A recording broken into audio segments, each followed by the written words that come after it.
Ngày xưa có hai người bạn, một bạn tên Tèo, bạn kia tên Tí. Tèo học tới 8 tiếng mỗi ngày, kết quả chỉ ra 2 điểm, trong khi Tí chỉ cần 2 tiếng học mà đã ẵm 8 điểm đầy tự tin. Giả sử hai bạn đều có năng lực học tập ngang nhau. Vậy lý do là gì? Cho các bạn 5 giây suy nghĩ nhé. 5, 4, 3, 2, 1. Bật mí ngay đây, Tèo học kiểu thà học nhầm còn hơn bỏ sót, kẻ cuốc hết mọi thứ trừ 2 trang bìa, không để sót chút nào, kể cả những kiến thức không cần thiết trong đề thi. Nói cách khác, Tèo dành 80% thanh xuân của mình để học 20% những kiến thức không thật sự quan trọng. Dành hết thanh xuân, dành hết thời gian cho anh. Ai cần em dành thời gian cho anh? Em dành thời gian cho em đi. Em đi ra ngoài đường, kết bạn với em là một điều gì đó ý nghĩa để kiếm tiền. Dành nhiều thời gian như vậy cho anh để làm gì?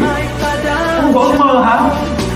Còn Tí chọn đúng 20% kiến thức quan trọng nhất nhưng thường xuyên xuất hiện trong 80% các đề thi. Bất ngờ chưa? Do đó, Tí thắng đời 1-0. Hãy nghe các bí kíp, phương pháp học tập hiệu quả để không bị nhọ như Tèo nữa nhé. Theo nguyên lý Pareto, 20% nội dung quan trọng sẽ quyết định 80% kết quả của bạn. Điều này đặc biệt đúng trong học tập. Thay vì ôm đồm cả núi sách, hãy xác định đúng tinh hoa của từng môn học.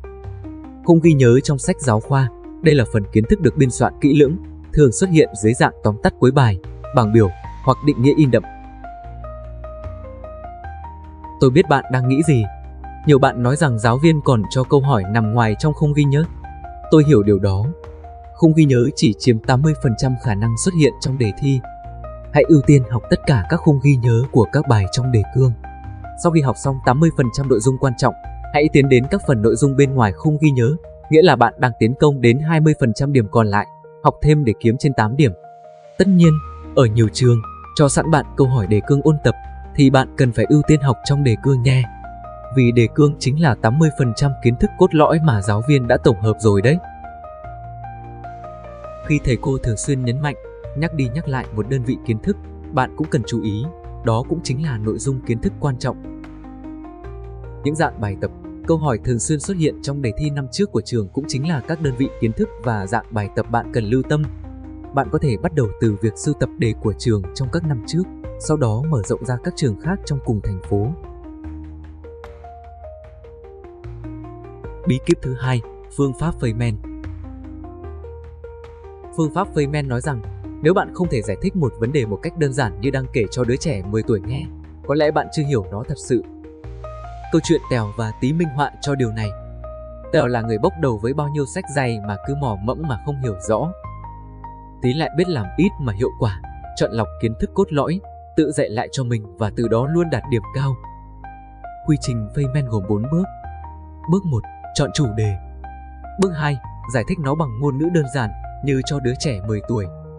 Bước 3, phát hiện lỗ hổng kiến thức và quay lại bổ sung thêm. Bước 4, đơn giản hóa bằng ví dụ thực tế. Chuyện gì xảy ra nếu như ta không hiểu rõ kiến thức trọng tâm như phương pháp Feynman? Việc gì khó? Có ChatGPT và DeepSeek lo. Cùng nhau xem đoạn hướng dẫn cụ thể để được AI giảng bài cho nghe nhé. Đảm bảo kiến thức dù trừu tượng đến đâu cũng trở nên đơn giản hơn. Sách. Ví dụ mình đang ôn thi môn khoa học tự nhiên lớp 6 ha. Mình sẽ ghi là tải PDF sách khoa học tự nhiên 6 chân trời sáng tạo PDF.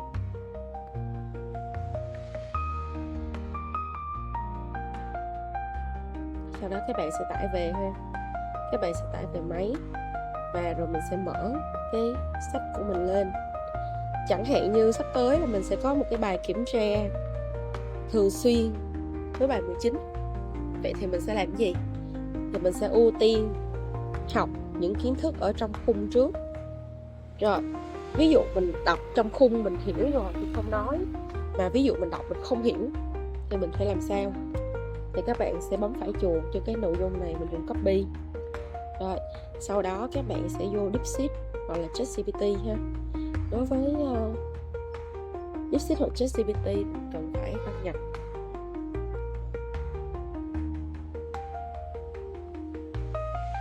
Rồi, mình hãy ghi với cái form như sau. Hãy xem tôi là đứa trẻ 10 tuổi, giỏi thuyết đơn giản nhất, dễ hiểu nhất, ngắn gọn. Các nội dung sau sẽ dán lên ha.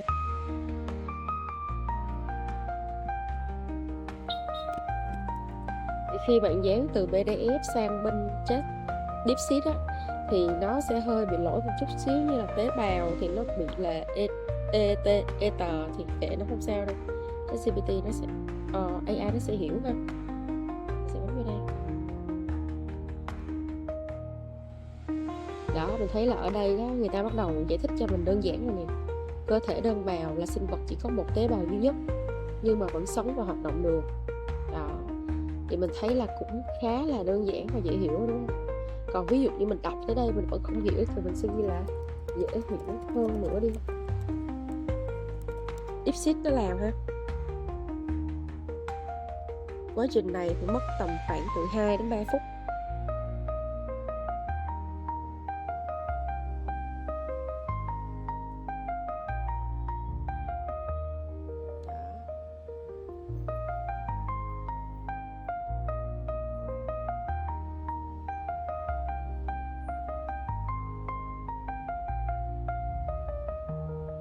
Hiệu quả khoa học của sơ đồ tư duy trong học tập. Kích thích cả hai bán cầu não, sử dụng hình ảnh, màu sắc, bán cầu phải và từ khóa, logic, bán cầu trái, giúp tăng khả năng ghi nhớ và xử lý thông tin. Tổ chức thông tin có hệ thống, cấu trúc phân nhánh giúp não tiếp thu thông tin theo thứ bậc, dễ dàng liên kết các khái niệm. Giảm tải nhận thức, tập trung vào từ khóa giúp não không bị quá tải, tạo liên kết mạnh mẽ giữa các ý chính. Kết hợp từ ngữ và hình ảnh giúp tăng khả năng gợi nhớ. Hãy viết định dạng để chuyển sang AI sơ đồ tư duy dễ dàng hơn. Sau đó mình dán hai cái nội dung trong phần lý thuyết đó ra. Sau đó ChatGPT nó sẽ tái cấu trúc lại cho mình. Thì mình thấy lần đầu tiên á, thì nó định nghĩa nó chưa có sát lắm. Ví dụ cơ thể đa bào cấu tạo từ nhiều tế bào chuyên hóa chức năng, trong khi cái nội dung gốc của mình đó là cơ thể đa bào, các tế bào thực hiện các chức năng khác nhau. Ghi sát nội dung kiến thức. Sau khi AI ghi sát nội dung kiến thức rồi á, thì mình sẽ copy toàn bộ cái nội dung này ha.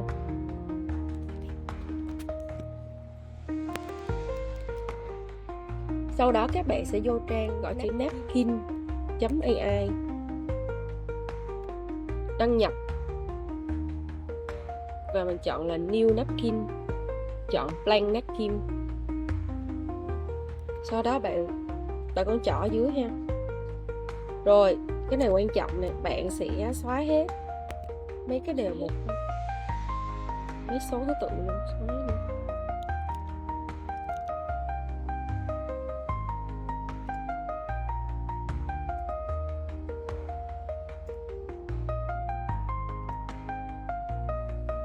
Rồi mình thấy là từ đầu đến cuối này có một cái hình sấm sét này, mình sẽ bấm vô ha.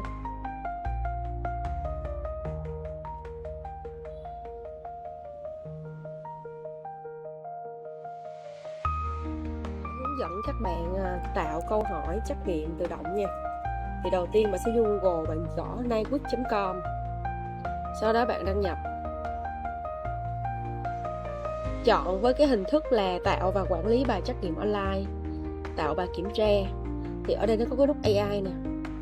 Rồi bạn sẽ cho câu hỏi, ví dụ như là mình muốn là 50 câu hỏi đi.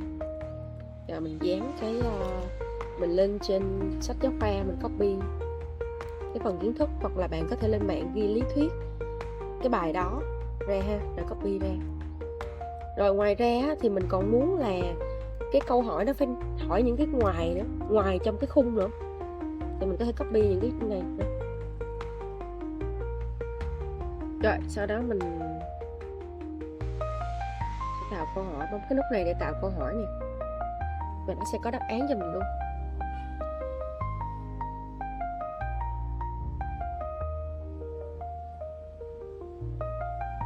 Rồi mình sẽ làm để mình luyện ha. Cái đó là mình sẽ tạo dựa trên sách giáo khoa, hoặc là mình có thể lên trên mạng kiếm trong đề để mình làm. Đó, giống như nó hỏi nè, cái này nó bị dư thôi, mình xóa đi. Cơ thể đơn bào được cấu tạo từ bao nhiêu tế bào? Ví dụ nào sau đây là cơ thể đơn bào, hay chưa? Cơ thể Tóm lại, thứ nhất, học 20% kiến thức quan trọng, học trong khung ghi nhớ. Nghe giảng làm đề các năm trước. Thứ hai, nhờ AI giải thích cho bạn như thể bạn là đứa trẻ. Thứ ba, nhờ Napkin AI giúp bạn tạo sơ đồ tư duy. Cuối cùng, nhờ Nyquist giúp bạn tạo câu hỏi trắc nghiệm.